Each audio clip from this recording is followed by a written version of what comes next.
All right, that was amazing. That's maybe my new favorite Christmas song for this year, King of Kings, because that really is what it's about. You're going to see as we go through this today. I'm also happy a lot of us are sick right now. Anybody had a sore throat recently? So Pastor Jason is homesick. You can pray for him, sore throat. I saw a little bit of coughing or up on the stage there. And my throat, I've been trying not to talk all week. I had to force myself to not sing during those songs. So finally, it's time to preach. Now I get to talk for a little while. We'll see. We'll see how my throat does with it. Here we go. All right, it's Bible time, the best time. Here we go. All right, so Santa Claus. This is our illustration again for today. I told you guys last week, this is my favorite version of Santa Claus. It's the Tim Allen version. He's not here today, but I've never seen the Tim Thiessen version of Santa Claus, but I heard he dressed up last week, so maybe I'll get some pictures here pretty soon. It's one of the members of our church here. So Santa Claus is a little bit weird, you got to admit, right? Santa Claus is a strange custom. If you know what Santa Claus is all about and why we have Santa Claus, then it actually makes perfect sense. But if you don't, if you're maybe from a different culture, it's pretty weird. And this is sort of how I thought of it when I was a kid. I was really inquisitive. I wanted to know the why of everything. And the grown-ups told me that Christmas was about Jesus and also Santa Claus. And that made no sense at all. So a random guy in red with a super weird name, Santa Claus, giving people presents, somehow this has something to do with Jesus? What in the world does it have to do with Jesus? I couldn't figure it out. Now, of course, many of us will know that Santa Claus comes from an actual historical figure, St. Nicholas. Yes, many of us know this. Some of us would know some things about St. Nicholas. Some of us wouldn't. But if you know this, then you can start to see some of the ways that what Santa Claus really is a cultural memory.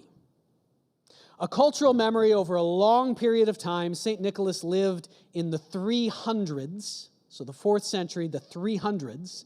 So a cultural memory over like 1,700 years. And yeah, some things got changed and made a little bit weird. But St. Nicholas was a powerful, devoted follower of Jesus. And so it does have something to do with Jesus. Here's St. Nicholas.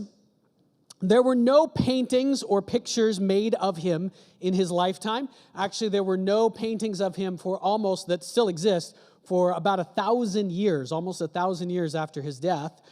But because early Christians really liked to save the bones of Christians who had died, St. Nicholas's bones are still around. There are a couple different places. They're in Italy, mostly. And in the 1950s, there was a bishop in Italy who had to do some rearranging, and he brought St. Nicholas's bones out of the tomb. And some scientists were like, this is a wonderful opportunity. Can we measure? So they took detailed measurements of all of St. Nicholas's bones, including very detailed measurements of his skull. And then in the 2000s, and it's sort of been updated a few times, there have been computer 3D modeling renderings of what St. Nicholas actually looked like. And this is the most recent 3D rendering from 2014 of St. Nicholas himself. There he is. Cool, huh? Isn't that cool? I think it's really cool. I mean, they don't really know what his beard looked like just from the skull, all right? But this is a beard and mustache style that was in fashion in the 4th century. So this is not unlikely to have been what he actually looked like. He was a Greek-ish of some sort. And he, at some point in his life, they know he had broken his nose, and it had actually healed with a little bit of a visible change in his nose. So there's St. Nicholas, okay? Now, let's trace a couple of the cultural memory items. This is the most famous story about St. Nicholas from his lifetime is this one. He gave lots of gifts to poor children, and that's where we get the gift-giving connected to him, and Christmas gift-giving has some other sources too, but that's why it's connected to him. This is a famous story where he saved 3 teenage girls from basically prostitution, slavery. Their family had run out of money, and in those days, you would often be forced to sell your children into slavery. to pay your debts. And St. Nicholas heard about this, and he gathered up. He did fundraising for these girls. What he was trying to do was pay their dowries. So that was you had to pay to get married, basically. So he's trying to pay their dowries. And he didn't want to be known in this act because Jesus says to give in secret, right? And so what he did in the story, and there's lots of legends, but the legends are certainly connected to a real historical event. He threw little bags of money into their house through an open window so that they wouldn't know where it came from. And you see one of them is putting on a stocking or a sock or something here. So the legend, this is where we actually get Christmas stockings from. The legend is that some of this money, at least, fell into their stockings that were hung up to dry, and they discovered it the next morning when they were putting on their clothes. So that's where we get Christmas stockings from. Amazing.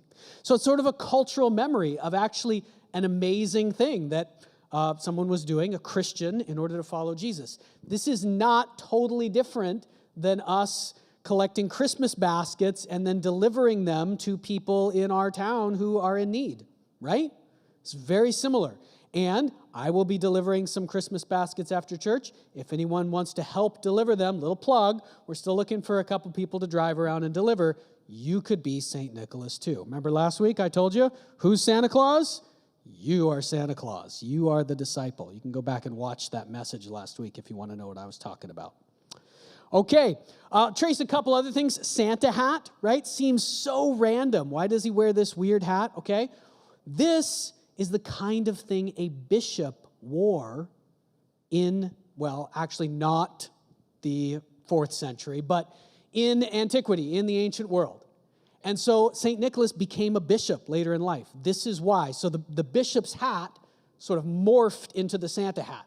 You know how North Americans are always sort of dressing things down, making them more casual? That's what we did with the Santa hat. Okay, bishop's hat to Santa hat. And the final one, his very name, right? And for a long time, this was considered, this has been obvious to me since I was a kid. But for a long time, this was considered an urban legend. Where do we get the term Santa Claus? Come on, obviously from St. Nicholas. If you just say it a certain way, it sounds like Santa Claus. Santa is the word for saint in many European languages, Spanish, Italian. Now it has become the mainstream accepted academic theory. This is actually where the name Santa Claus came from, probably through the Dutch Sinterklaas and then into our North American abomination, Santa Claus. Okay, that's where it came from. So there he is. Santa Claus really is a cultural memory over a long period of time of an amazing person. And this is our illustration for a good reason, and you're going to see that reason in just a minute, because we got to talk today about the Magi, and we've got to understand who they are, because the Magi are only a little bit about Jesus' birth. They are mostly about a lot of other things connected to Jesus. All right, let's check it out. So we're in the Gospel of Matthew, and that's where the story of the Magi is. It's only found in the Gospel of Matthew. We've been in Matthew all fall, and now we are in, according to Matthew, Christmas version. Okay, Christmas version. So we'll be looking at the Magi this week. Next week, don't miss, it's going to be super exciting. We're looking at the genealogy of Jesus, right? The father of the father of the father of, yep. Oh, it's going to be amazing. So come for that on the 22nd. So the title of the message this week is 3 Random Guys from Nowhere, ? Because this is always how the Magi seemed to me when I was growing up. And I think this is how it seems to a lot of people. All right, so here is the actual text, how whoa. That's not what I meant to have there. That's next week. Okay, we'll come to that in a minute. Let me just go to this. I got the wrong verse in there. So when it opens up in Matthew 2, not in Matthew 1, what it says is that Magi from the east came. They saw the star of the one who was to be born in the east, and they came to Jerusalem looking for the one who was born King of the Jews. And then we'll get to the rest of the part where they show up at the palace and all of this Herod. But the introduction of the Magi, that's all it says. These guys, it doesn't say 3. You probably know that. Why do we think there are 3 Magi? Because there are 3 gifts, okay? So there could have been 3. It could have been just 2 Magi who brought 3 gifts, although that's a little awkward. One person brought twice as much as the other. I don't know. Could have been 4, could have been 6. Who knows? 3 makes sense, and we'll go with that for our discussion about it today. But Magi, they used to be called wise men. This was the older translation of the word, but the word in the Greek text is Magi. That's the word. They're from the east. The east, okay, what's east of Jerusalem? I mean, to us, and by us, I mean looking at this from the Western perspective, okay? Even those of us who are familiar with history, if we grew up in North America, probably most of the history you know is like European history, if you know any. Maybe you know some North American history, but there's not much of it.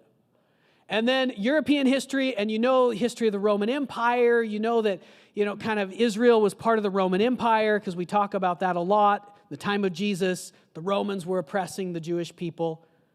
But we don't really know anything about what was east of the Roman Empire at that time. Right? I mean, do you? What was there? Maybe you know a little bit. If you're really good at your Old Testament history, you would know a little bit more. But what does it even mean that they're from the east? Were they from Iraq? Were they from Iran? Were they from Pakistan? Were they from India? Were they from, Southeast Asia? Were these like Vietnamese wise men? Were they from China? Like, where were they from? The east. It seems so vague to us. And they seem like they just pop into the Christmas story out of nowhere. So this image kind of encapsulates that, right? Here's these 3 wise men, and they just show up out of the middle of, from nowhere to to Jerusalem, or even to Bethlehem, okay? This is another, they're often pictured with camels, and that makes it seem even more out of nowhere, right? Here's these 3 random rich guys on camels. Boom, they got some gold, some frankincense, and some myrrh. All right, now here's the thing. We've talked about this a lot. Matthew is the most Jewish of the Gospels, and that is why Matthew includes this story and the other Gospels don't. That is a big part of why. If you were a Jewish person in the first century, you would not have felt like these Magi were just out of nowhere. You would have had a cultural understanding and an understanding of the history of the region that would make it so that you got it. At least if you were educated to any degree, or maybe just if you were a grown-up, you would have known where the Magi came from and who they were. The connections would have been obvious. And so we need to draw those connections today. What did Jewish people reading this in the first century understand when they read about the Magi coming from the east? This is very important. All right, so here is an image of the area, the Middle East. Okay, this is a modern image. It has modern names on it, like Syria. That's been in the news a ton lately because there's a lot of stuff going on there. There's Iraq. There's Iran, or Iran, way over there in the east. Here's Lebanon. Lebanon's been in the news. Here's Jordan. Here's Israel, sort of in this area. Here's Egypt down here, Mediterranean. And then Europe, of course, is over here. So, and this is a big desert right in the middle.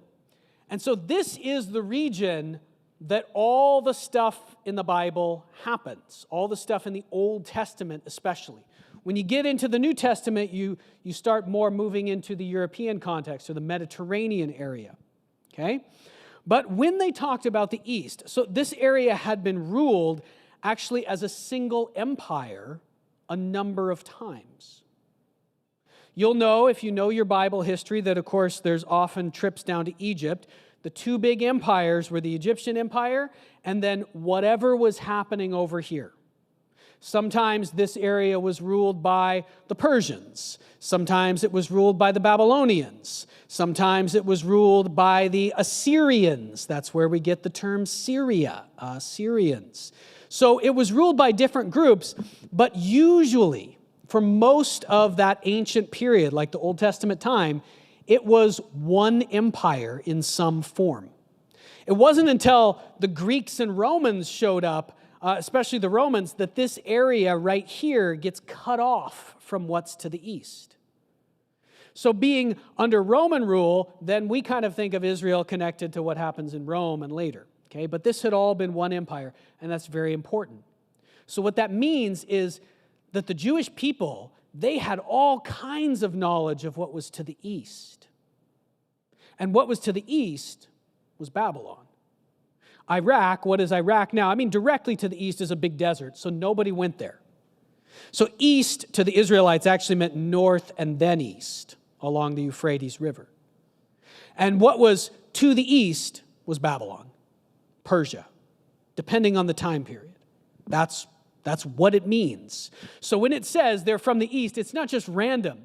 These are Persians coming from the east. Do you remember this guy? Who is this? This is the prophet Daniel. You can tell because he's in a lion's den, right? This is a very famous scene from the story of Daniel's life. This is later in his life, actually.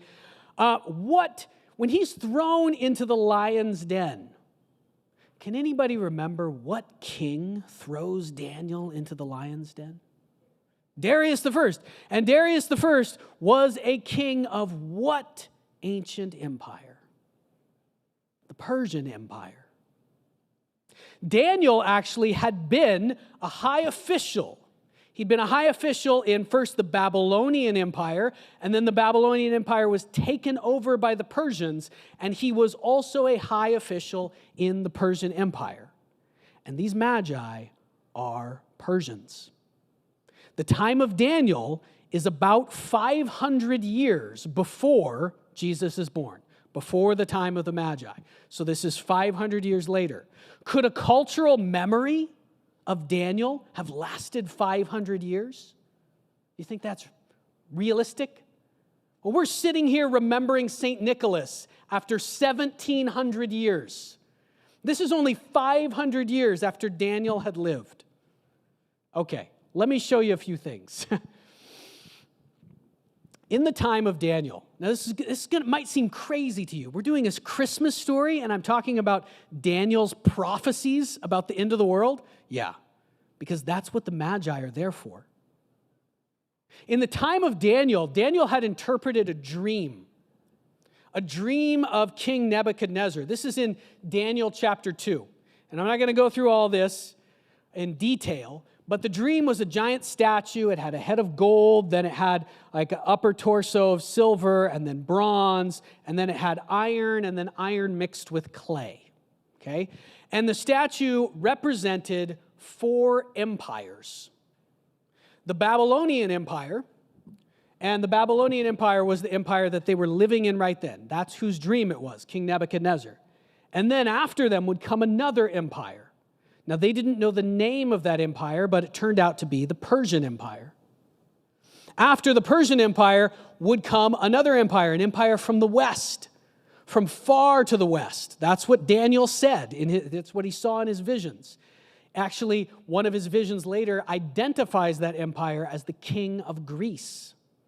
That's Alexander the Great, who came and conquered that entire region. And then the 4th empire would be another empire from the west, and it was the Roman Empire that would come and conquer part of the region. It's mixed. That's why it's part of why it's mixed iron and clay. And at the end, does anybody remember in Daniel 2 what happens at the end of this progression? There's going to be 4 empires, and then what? And then someone's going to come. A king who will change everything. A king who will actually destroy this entire statue. A rock cut out of a mountain, but not with hands. And that rock will grow. It will only ever grow until it fills the whole earth.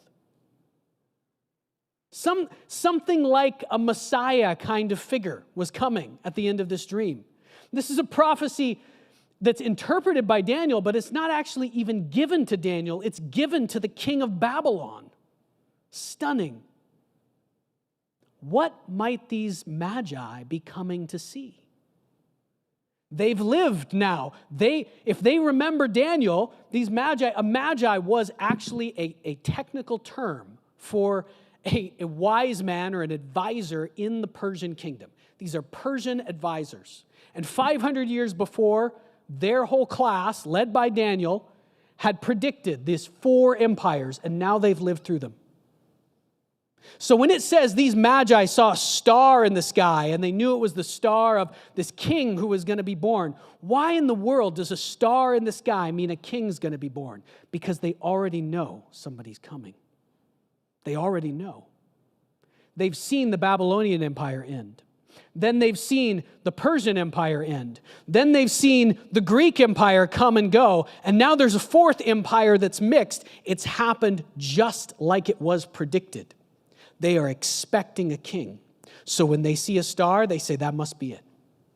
The king must have been born. Babylonians, Persian, Greeks, and Romans. This is amazing. Now let me tell you one other crazy thing. I know this, sometimes these messages end up being like history lessons. I'll try not to make it like that. But you got to know this. You got to understand this to understand. We'll get in a few minutes to the gifts and what the gifts mean. And you got to know this to understand it. Not only are these guys magi, okay? If we ask the question, what was their religion? There is an answer to this question. These magi in Persia at the time of Jesus all had the same religion. It was a religion that only the leaders followed, not the regular people.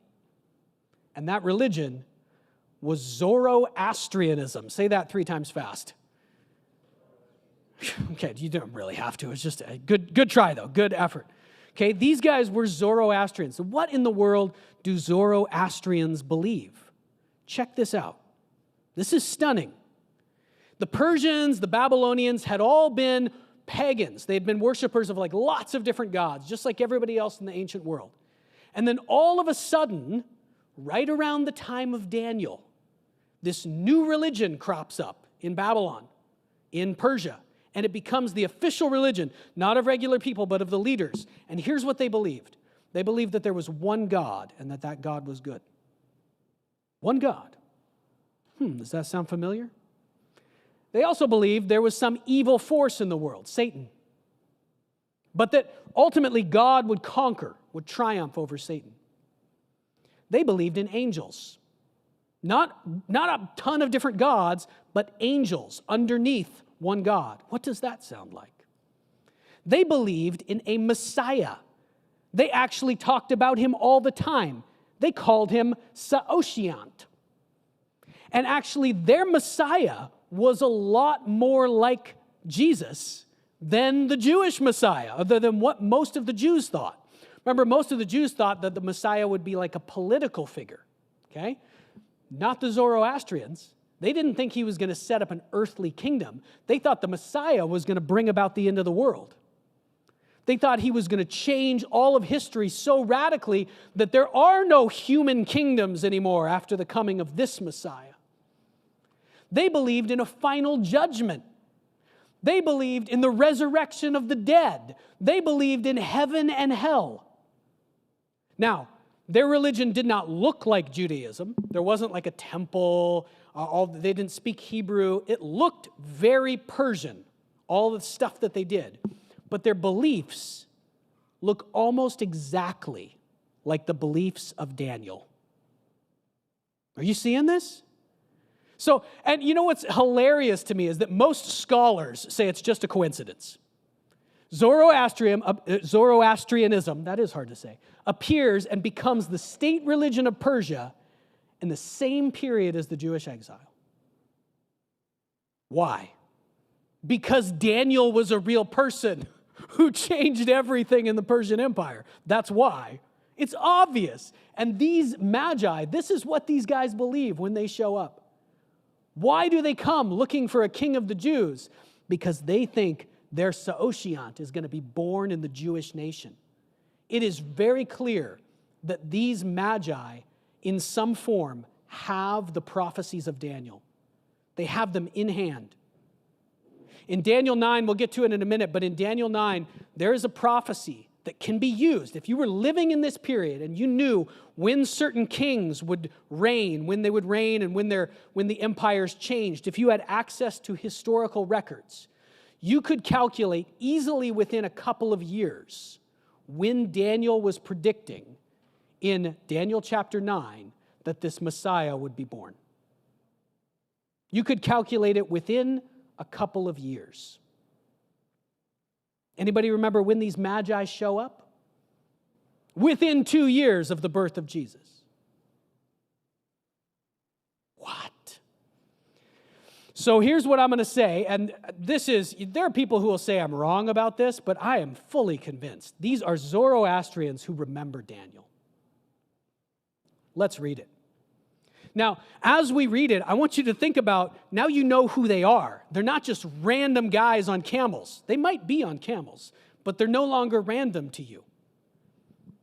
When King Herod heard this, so they come and they say, I missed those first few verses, sorry, but we heard it earlier. Serena read it beautifully. When they come and they say, where is the one who has been born King of the Jews? Now, once again, remarkable. Why would Zoroastrians, people from a foreign nation, be looking for the King of the Jews? Because they are holding the scroll of Daniel. That's why. They come to the Jews, and of course they go to the Jewish leaders because they expect that the Jews know that the Messiah has been born also. Why wouldn't they? If these guys from Persia know, because they can read Daniel, the Jews have Daniel also, why don't they know? They expect that King Herod is going to go, oh yeah, we know about that. He's right over here. But when Herod hears about this, he's disturbed, and all Jerusalem with him.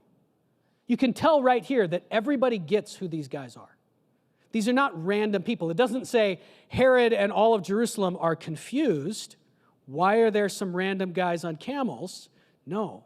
Herod and Jerusalem are upset. They are thrown into turmoil because they know who these guys are. They are leaders from Persia. When he had called together, Herod had called together all the people, chief priests and teachers of the law, he asked them where the Messiah was to be born. So he gets all of his scribes together, right? The guys who are supposed to know the prophecies. And Herod is saying, you idiots. How do these guys know in Persia that this thing is happening and you guys haven't told me? Figure out where he's supposed to be born. Search the scriptures right now. Obviously, the religious leaders had not been searching the scriptures like they should have been. So they figure it out. They look, they find some scriptures. They say, okay, he's going to be born in Bethlehem. And they're right.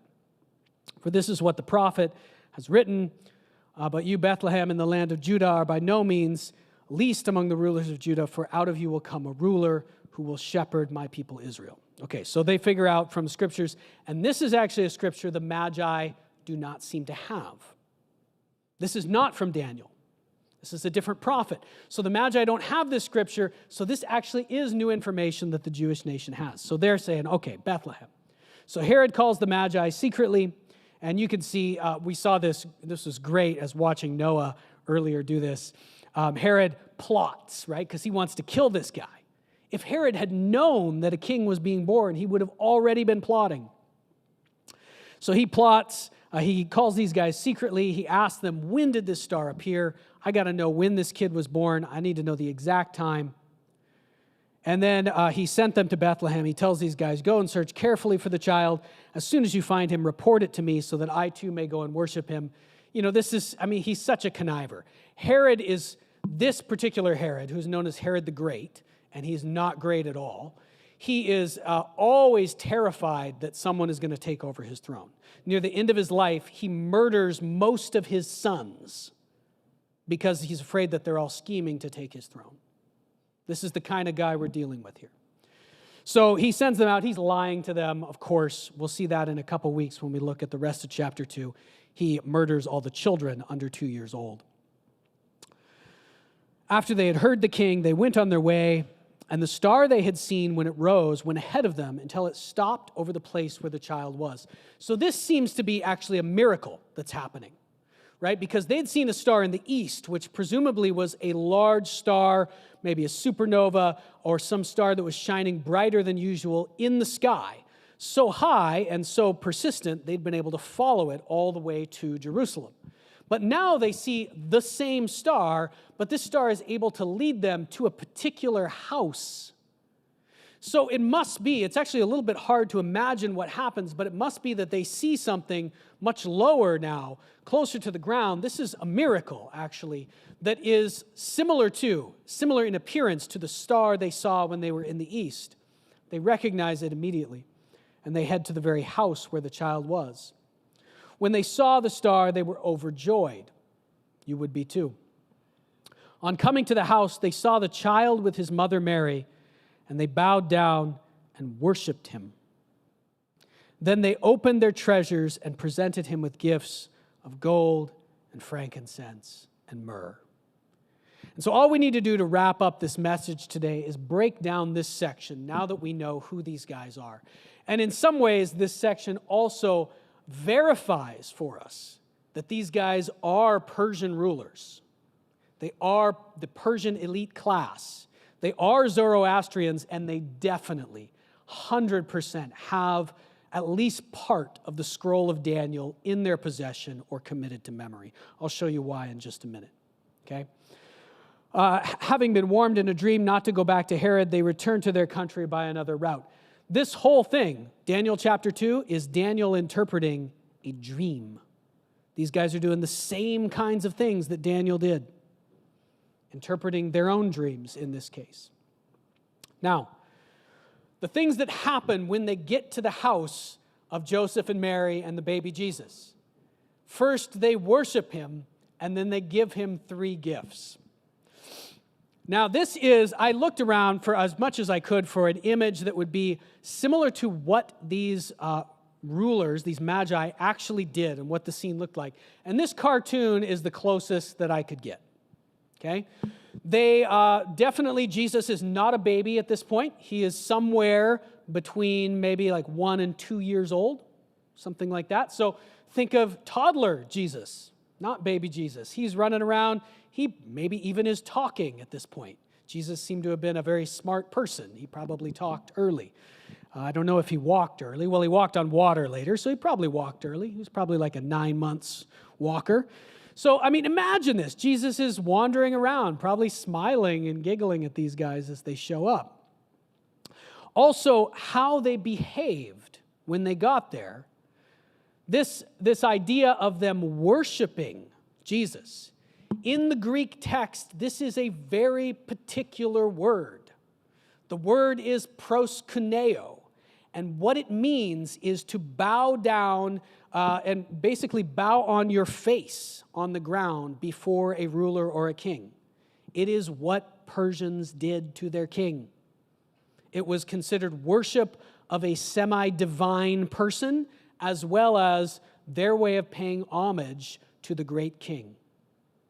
They are bowing. When it says they worshiped him, it probably doesn't mean they think he is God, like the Trinity, right? He is God on earth. They don't know that. But it does mean that they think he is the Messiah. They think he is Saoshyant. They think he is the one who will become the king of all the other kings.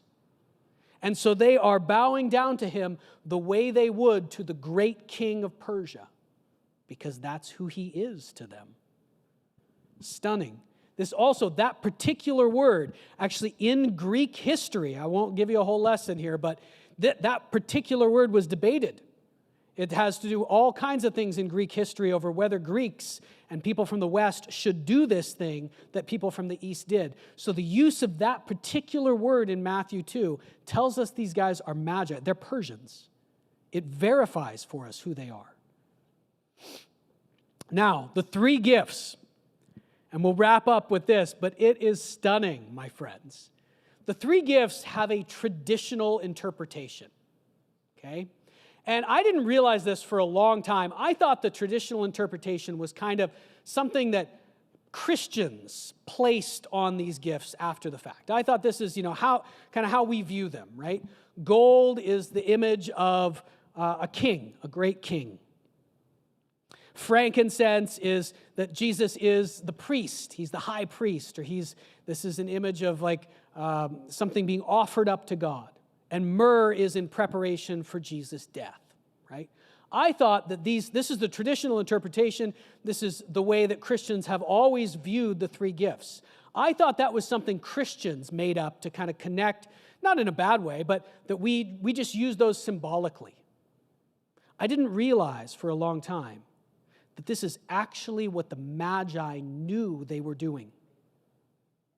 This is what the Magi thought these gifts symbolized. It's what they meant by giving them. In the ancient world, in that whole area of the ancient Near East, for thousands of years, these three gifts had already meant the same things that we take them to mean today. Gold was the symbol of the King of Kings. It's what Alexander the Great did when he took over the whole region. He minted millions of gold coins for the first time. Gold was the symbol of the king. Frankincense, this is actually what the Jewish people used in the temple. But not only the Jewish people, everyone in the whole region used this in temple worship. They used it to burn in the fire to show, it was sort of symbolic of prayers to God or the gods. And so it was showing the role of the priest, the mediator between human beings and God. It also typically could be turned into an oil, and so often represented anointing. So this is symbolic of the fact that they are viewing this person as the priest, the anointed one, the mediator, the one who will help human beings relate to God. That's what the frankincense means. And then this is the most stunning of all, guys. The Magi knew what the myrrh meant. They knew it. In the entire region, myrrh was used in preparation for burial.